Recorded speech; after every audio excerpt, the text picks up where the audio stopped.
it's me, Andrea. So, first, I want to thank everybody for responding to me and sharing with me what drives your ambition. And also the things that you said no to this week, and also the things that you said yes to, because those yeses, that's what excites me. So, people that I heard from on social media and by email, they said no to listening to my inner critic. Someone said no to making home cooked meals every night of the week and they had takeout instead, which, yes, that's awesome because that frees up so much time to say yes to something else. Someone else said no to cleaning up after the staff meeting. Yeah, totally. I know what that can feel like, being that person that everyone just leaves and expects you to do it. So good for you for saying no. Someone else said no. I love this one. To being on the social committee for the 5th year in a row. And what I want to celebrate is all the time saved with all of these collective no's. It's pretty amazing, right? With all of this saved time, these women were able to say yes to, yes, I will share my ideas and speak up at the next meeting. Awesome. Yes, I will order pizza so that I can finally read that leadership book that's been on my desk for months. Great. That's amazing. Yes, I'm going to go for a run after work. Yes, I will finally accept that invitation to be on the strategic planning committee. These are all great things, and these are kind of things that are the bigger yes, like things that are going to make your life better. They're going to move your career forward. They're going to give you some fulfillment. So thank you, everyone, for sharing those with me. So now I want to take a minute to talk about what can happen when you start to recognize your ambition and when you start to do something about it.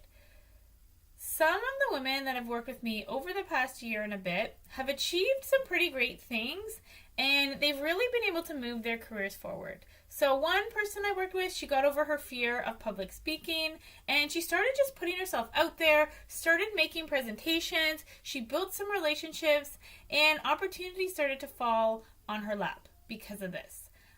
So many women have been able to quiet their inner critic. You know, that voice that holds you back, that says, I can't do it, you're not smart enough, just be quiet. They're able to get through that and contribute more and feel more confident at work, which is awesome. People are stepping up and asking for higher salaries. And the awesome thing is they're actually getting them because they're showing up with confidence and they know that they add value to the organization and people can see it. Some people that I work with, they go from feeling overwhelmed about everything at home and at work to feeling fulfilled, to feeling like they're moving forward in their career and feeling like they're better and more present at home.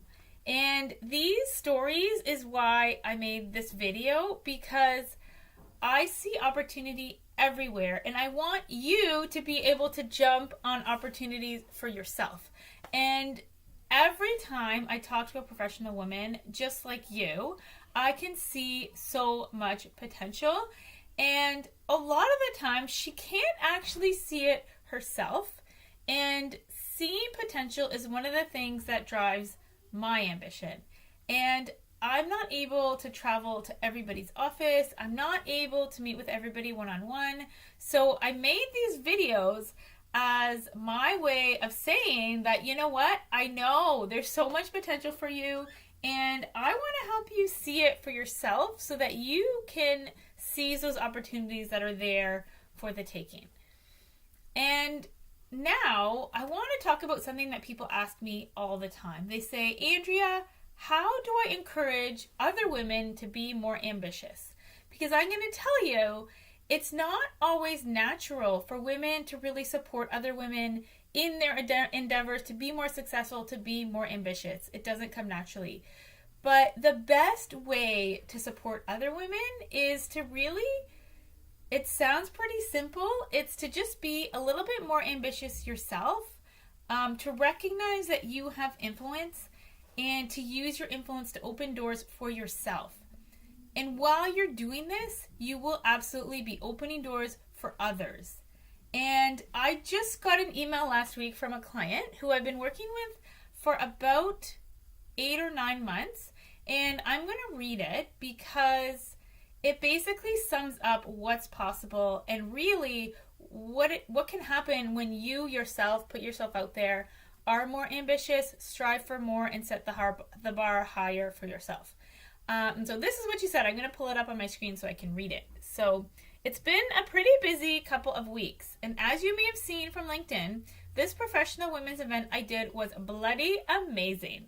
Exclamation mark.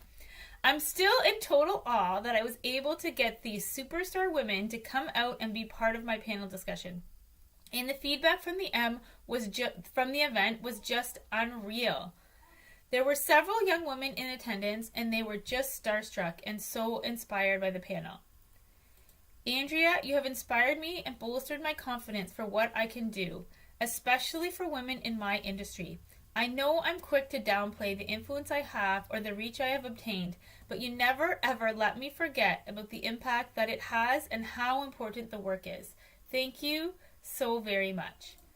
And now I want you to have a turn to figure this out, to be more ambitious, to use your influence to open doors for yourself, and also to open doors for others. So I want you to turn to the section of the workbook called Where Do I Even Start? And if you haven't downloaded it yet, there will be a link below this video, either in the email or on the website, on my website where this video is going to be posted, because absolutely it's overwhelming and there are a lot of things that you could do, but the best way for you to make things happen is to just start somewhere. And just start, because momentum will build and momentum will keep you going and momentum will help you find the next step. So pause the video now and go grab your workbook.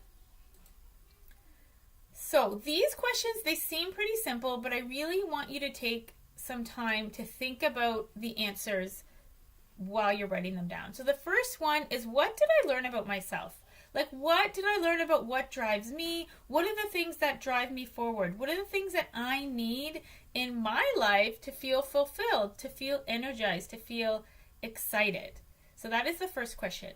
And the next question, and this one is so important, it is, what first step can I take in the next week, or even better, the next 24 hours, to build on the something that I learned about myself? So if you learned something about your ambition, what can you do tomorrow that will energize you, that will excite you, that will move you forward in trying to be more ambitious? So remember those things that drive your ambition. Remember those 3 words from the first exercise. So really think about like one of those words, choose one and do something right away that will add that to your life. So whether it's something at work, whether it's something at home, whether it's just reading the book so that you can figure out your plan, whether it's sending yourself a calendar invite, so many options. It could even be booking a meeting with your boss to talk about something. It could be finally saying yes to something that someone's been kind of pushing you towards doing. I just want you to choose one simple thing and commit to doing it in the next 24 hours if you can. If you can't, in the next week. And that timeline is super important, no later than a week, because you need this momentum to get you started. And you need this momentum so that you can keep going. So after you've committed to doing something, I really want you to think about, what will the impact be on me personally? So what's in it for you? If you did this thing that fueled your ambition and made you feel energized and more fulfilled, what would that do for you? And now I want you to think a little bit beyond yourself. So think about work. Think about where you work and that company or that organization, and what would the impact be on your organization if you were just a little bit more ambitious in your role? Like what would the impact be on that organization? What would your contribution be? And now it's really big picture, and think about like, what will the impact be on future generations? So all the women that are going to come behind you, what will the impact be on them?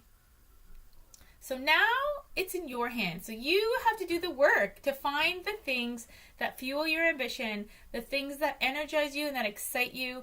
And I want to encourage you to just put yourself out there, seek out those opportunities, take advantage of them when you see them, ask for help if you need it, because once you start, the fulfillment will just grow and more opportunities will land in your lap. You'll be able to see more opportunities that you can put yourself out there to get.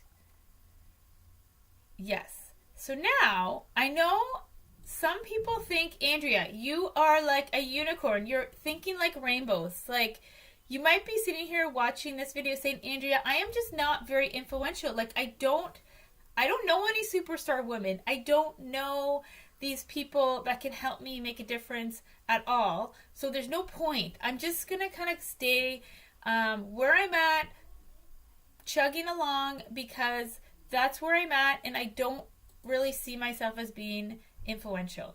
So I want to tell you that you absolutely are, and that if you just start to put yourself out there a tiny bit, other people will notice, and then they'll do the same, and that collective momentum will be contagious. And especially in an organization, if you start to do it within your company, just a tiny bit, and the person that sits beside you is just a tiny bit more ambitious, that collective momentum will be contagious, and then everybody else will be just a little bit more ambitious, and things are going to happen. And the next thing I want to tell you is that something that for a lot of people, it's not easy to hear. And that is the decision to invest in yourself is yours to make. It's not up to your boss. It's not up to your company. It's not up to HR. It's up to you to make the decision to be a leader in your own life, to do this work, to step up, find your ambition, look for fulfillment, and really strive for more and look for more ways that you can move your career forward. So I want to encourage you to just show up for yourself and take the first step right now, which is doing that one thing within the next day, or worst case scenario, 7 days, that's going to fuel your ambition and give you something exciting to do. Because really, what do you have to lose? Like, I'm just trying to think what the worst case scenario could be. And the worst thing I can think of is that you get out of your comfort zone, you find a little bit of fulfillment, and there's nothing really wrong with that. Or even worse, maybe the even worse thing could be you get out of your comfort zone, you try, and it doesn't go well. But the best part about that is that it's a learning opportunity. So if you do try something and it doesn't go well, I would love to hear about it, because I'd love to help you turn that into the next opportunity, because a lot of opportunities start out when something does not go well, or there might even be a failure.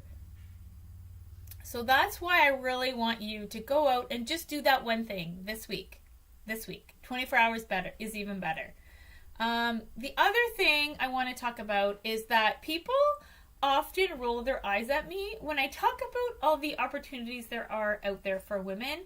And I have had this happen in a workshop. A woman in the front row is sitting there rolling her eyes as I'm talking, and I called her out on it. And she said, Andrea, it's not possible to have a fulfilling career because I don't know anybody that is actually fulfilled in their work. And yeah, I was a little bit upset by that statement, but I want to tell you that that doesn't have to be your reality, and it is 1,000% possible to have a happy, fulfilling, energizing career, and you don't have to be in that space of being unfulfilled and slogging it out, because it doesn't have to be that way. But the thing I want to warn you about is if you're feeling that way, if you're feeling like, you know what, I don't really feel that fulfilled in my work, your career and your life, they're so intertwined that it's really hard to keep it separate. So in most people that I know and most clients that I've worked with, if they're really unhappy at work, that kind of transfers over to their home life. Or if they're really unhappy at home, that transfers over to their work. So really kind of look at the big picture and think about what are these things that I can do to fulfill me. And whether that's at home or at work, it doesn't really matter. I want you to just take that first step and do something to be more fulfilled, to fuel your ambition. And I really want you to look around you and see if you can find examples of people that you know in real life who are happy and fulfilled at work. And when you find those people, try to spend more time with them because their outlook and their energy, it is absolutely contagious. And when they're seeing opportunities, if you're hanging out with them, you'll be able to see opportunities as well for yourself. So, now I want to talk about the really big picture, like years down the road. I want you to imagine what would happen if you were fulfilled at work every single day. If you felt more confident, if you were working towards your goals every single day of the week. What would that look like for you? But also, like, what would that look like for your company? If you, as an employee, were giving it your all every single day? And what would it be like if we had no gender gap? Like, what if men and women made the same amount of money?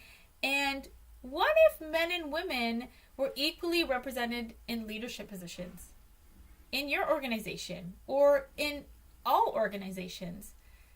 What would that be like for the future generation of women? All of those women that are young right now, the women that are babies, the women that are in high school, the women that are in kindergarten. What would it be like for them if there was no glass ceiling? And I know it sounds impossible and it sounds like it's a huge job. And I agree with you. This is absolutely an elephant-sized problem. It's very complicated. A lot of people need to do their part to change this. The government, companies, our education systems, even like how we think about family dynamics. Everybody has their role to play. But when you think about this elephant-sized problem and you think about eating an elephant, like how would you eat an elephant? And you would do it just one bite at a time. So what your part is I want you to just take that first bite, and that is to really understand what drives you, what excites you, and put yourself out there and go for it. So if you're ready to jump in, to be more ambitious, to get out of the grind, to use your influence to strive for more, I would love to help you get there. I am going to be launching a small group coaching program. It will be a committed group of 5 to 10 women, all supporting each other to strive for more, whatever more means to you. And because it's the launch and because you've been following along with me, I'm going to be adding in some awesome extras. So some one-on-one coaching sessions, along with the group coaching sections, along with the videos, along with the unlimited chat that's going to be in this program. So if you're interested, watch out for my next email, which will be coming out tomorrow, which is Monday, and I will be sharing all of the details with you. But more importantly, I want to hear what your action step is. So please send me an Instagram video, tag me in a photo, send me an email, send me a LinkedIn message or a Facebook message, and let me know what that one thing is that you're going to do this week to get started on following your ambition. Thank you for watching my video, and I'm going to turn it off now.